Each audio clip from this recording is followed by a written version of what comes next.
G'day guys, James here.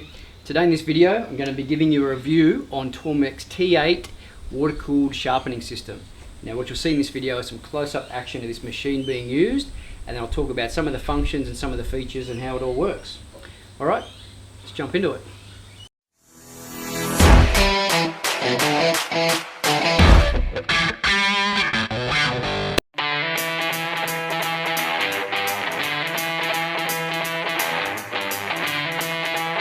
Okay, so one of the first things I want to do is actually fill up this trough with water. So the way it's designed, it's a water cooled or a whetstone sharpener. So this little trough on the side basically just clips in, and you'll fill it up with I think about 1.5 litres of water. And then once the water's in the trough, basically take this up 3 turns, and then that should give it enough water on the wheel. And you can see there it's not spinning super fast. That runs continuously at 90 RPMs. Basically it's a continuous torque machine, so inside here, no matter how much pressure you put on this, it'll always spin at that 90 RPMs. So what I'm going to be doing today is sharpening up some pretty dull old hacker chisels, just to show you how much it can actually shape off these things and how sharp they come up when it's finished. For me today I'm going to brush up one of my hackers, so that's basically a rusted old one that I use for knocking out nails and just about anything, so that's going to take a lot of dressing up. And then there's also things like planer blades and stuff like that. Where you're really going to get your use out of this, if you're a woodworker and you've got those fine woodworking tools, you know, where you've got rounded chisels and carving tools and things like that, it's amazing what you can do on this thing. I'm not going to do it justice, but for me as a carpenter builder with these sorts of tools, it works perfectly. So let's take a closer look. Right, so the first thing we're going to do is take the jig adapter and basically put the chisel in there, and we'll take this back. Now on this stone itself, this stone can go from a 220 grit to 1000 grit. And basically when you start off, what you should do is use the honing tool. And what this has got, it's got a little adjustment at the bottom, or a little tool that's made out of copper and diamond. And when you put this on the actual machine itself, and lock that in, it just allows you to go over and just take any imperfections there might be out of the stone. So that just dresses it up and just make sure you got a nice perfect circle with your stone. Right, so this is the dressing tool that I was talking about. And the way this works, it's got a small little, I guess you'd say, pin on the bottom of there. And what that does, that just runs over the stone. That's got a bit of copper and diamond in it, and that just takes out any imperfections you may have on the stone. It's generally pretty round, but it just dresses it up nice and neat. And once you've done one pass, it should come back. I took that off pretty aggressive that first time, and now when I come back, it should be a bit easy to go through.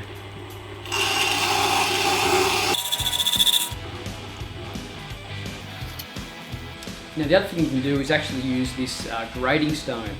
What that allows you to do is also to change the grit of the main stone.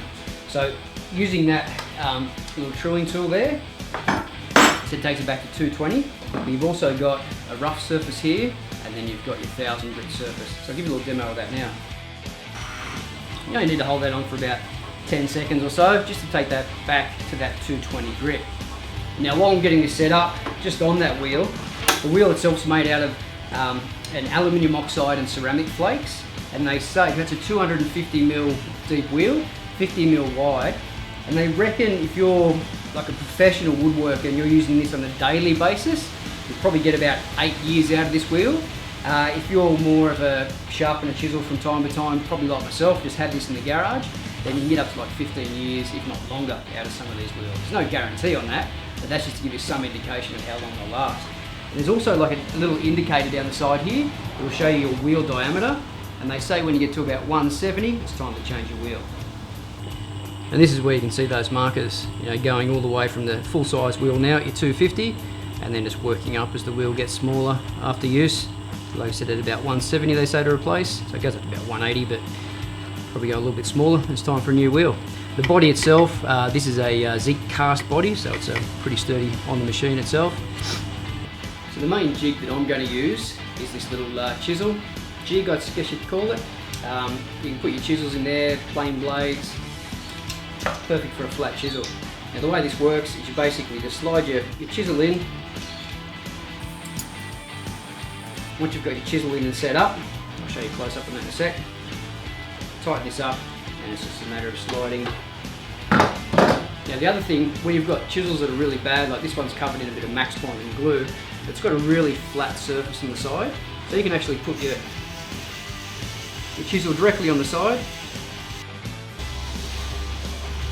You can take all that gunk off. And the good thing about this, because it is water cooled and it's spinning so slowly, you don't need goggles, there's no sparks flying around or anything like that, so it's a lot safer. They even say they've got these in a lot of schools now for kids. You can see that I'm starting to get some of that rubbish off the back. You can use the top as well too if you like freehand. I mean, you can see how bad that chisel is. You get the rust on the end.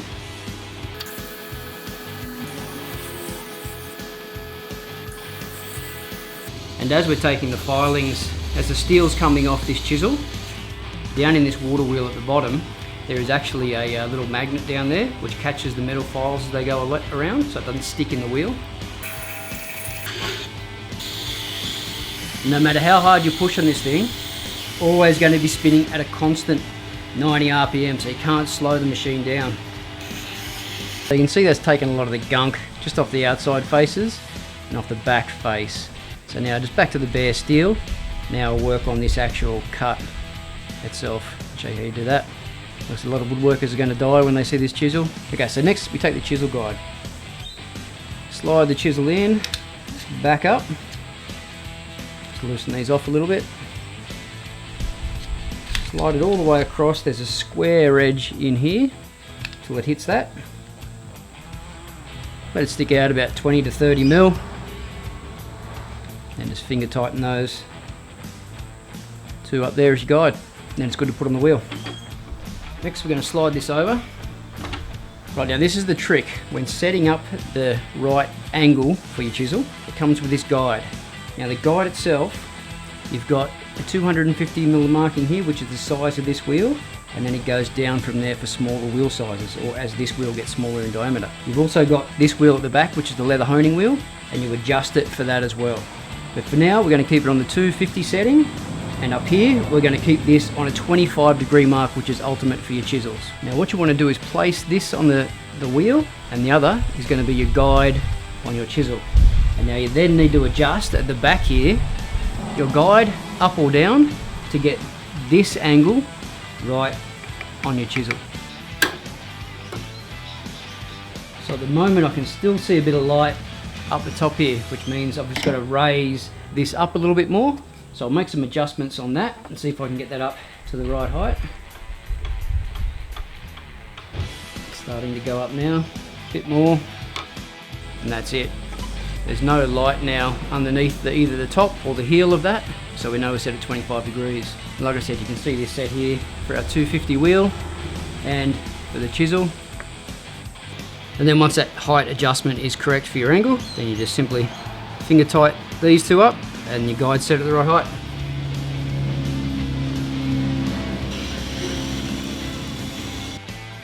You can slide that off and have a look to see how it's going. Taking a little bit off the heel. This is going to take a fair bit to actually... And you can press down as hard as you want on this. And as I've explained before, this will just keep spinning at 90 RPMs. Won't stall out. You just want to move your chisel across the stone just so you don't create any flat spots or little hollows in the wheel.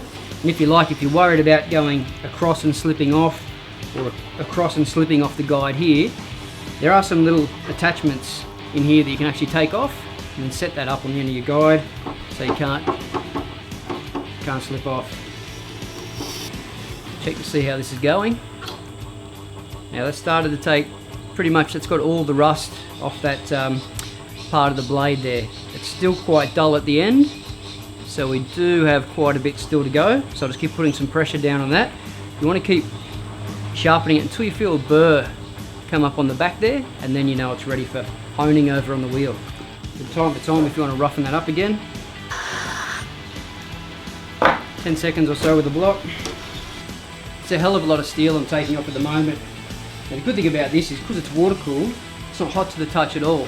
You can imagine if that was on a bench grinder, how hot or how much damage that would actually do to your tool. They say you don't realise when you burn your chisels, they're pretty much buggered, but they reckon the damage happens before you can even actually see the burn mark on your steel. So at least with this thing, putting as much pressure on as I am, number one, the stone's not stalling, and number two, it's not even hot to the touch. That's starting to get pretty close now. What I will check for is if there's a burr at the back here, and as soon as I get a bit of a burr there, then I know it's ready to go over onto the honing lever.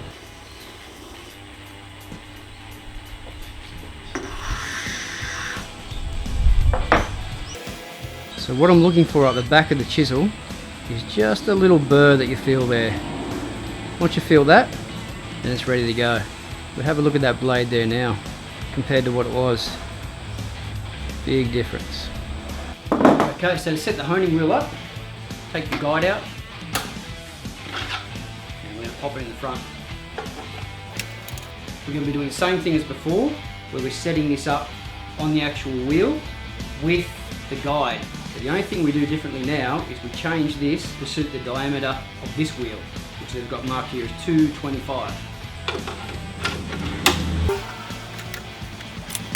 Now this is the guide I was telling you about again. Now it's simply a matter of adjusting this to 225.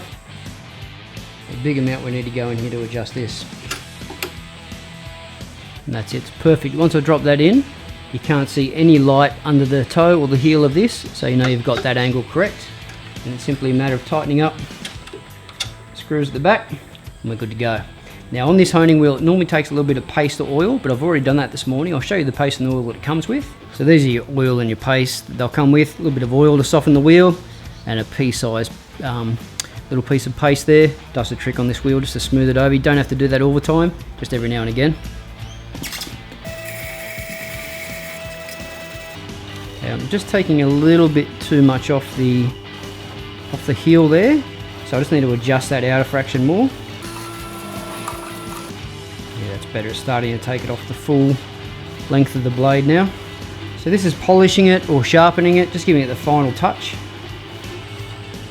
A couple more runs over, and then I'll take that burr off the back, just freehand. And this actual wheel can be used without the guide as well. You can go freehand, and that's what you do with a lot of knives and things. Take it off, and then it's just a matter of taking that final burr off the back and just giving it one little final touch. So you can come over the top here. You don't want to give it too much, you just want to flatten it off at the back. And then you can come back where you feel a bit of a rock in it, you'll know where it's sitting right. Alright, time to check to see if we've done a good job. I say you should just be able to slice off some paper if it's nice and sharp.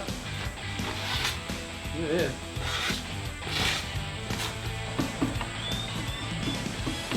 Now, like I said, that was taking a very dull chisel, doing it on a 220 grit.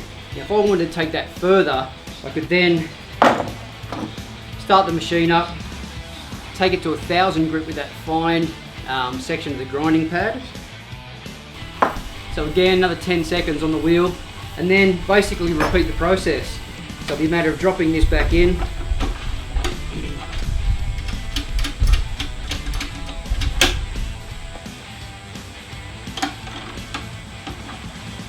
adjusting this back to the 250, sitting it on, looking sure that that lines up with your blade perfectly, make any adjustments, repeat the process, go over the 1000 grit, put it on the leather honing wheel, and that would be super sharp. So that's it guys, a quick guide on how it all works, or a quick demo. There's other things as well too which I'll show you. They've got all sorts of different jigs, like this one here drops on, and that's for drill bit sharpening. So you can take some of these big bits, drop them in, get the right angle, and get all your drill bits sharpened up. There's all different types of attachments. There's ones for drill bits, there's ones for sharpening knives. You can put your knives on and do big kitchen knives. All sorts of, like, you think about it, they do it basically. Also comes with a pretty good manual. You'll be surprised if you flick through this. You go through, pick what sort of tool you've got. You know, whether you've got curved tools, whether you've got straight tools, axes, you know, knives, scissors, just about anything, you name it, they've got it in here. You can work out how to sharpen it. So you've got all different diagrams. So there you go guys, you've got to see the tool in action. Now, you've probably got to see about 1% of its capabilities. You can do so much with this thing in regards to sharpening knives, sharpening like woodworkers, what they can do with their curved, you know, bowl gouges and things like that for lathes. Some of the tools that they can sharpen up on this thing is pretty amazing. Now, it's probably going to retail for about $1,250 new. So it's a big investment, but in saying that, you know, the drop saw beside me there, that's $1,200, you know. They don't last forever, you go through blades and everything else. And like I said, this thing here, if you're, you know, your average woodworker, you're probably going to get about 10 years plus out of it. If you're just in the garage like me sharpening tools on the odd occasion, you're probably going to get 15, 20 plus years. But if you're a professional, you know, knife sharpener using it every single day, 8 hours a day, you might go through a blade every sort of 5 years, who knows. But they will last a long time. And the good thing about it, like I said, is the safety factor of it. There's no sparks flying around everywhere, you're not going to damage your tools, you don't have to wear goggles, it's just a very easy machine to use. And the fact that they've even got that little magnetic catch at the bottom there is great. So at the end of the day when you finish, you can just drop that down, slide this out, and then tip your water out, and away you go. You probably don't want to leave the water in there, just you don't want the stone sucking up the water just in one part. But yeah, that's it, we'll tip the water out. I'll take the, see if I can give you a close up of the shaving, the metal shavings that have actually come off that little chisel there. So as mentioned, this is where all those metal filings have built up at the back there. And the way that works, that's a magnet, it just catches it, runs through the water. So on the back here, when you take this little scraper off, that's what's got the magnets in it. Let's line up these holes.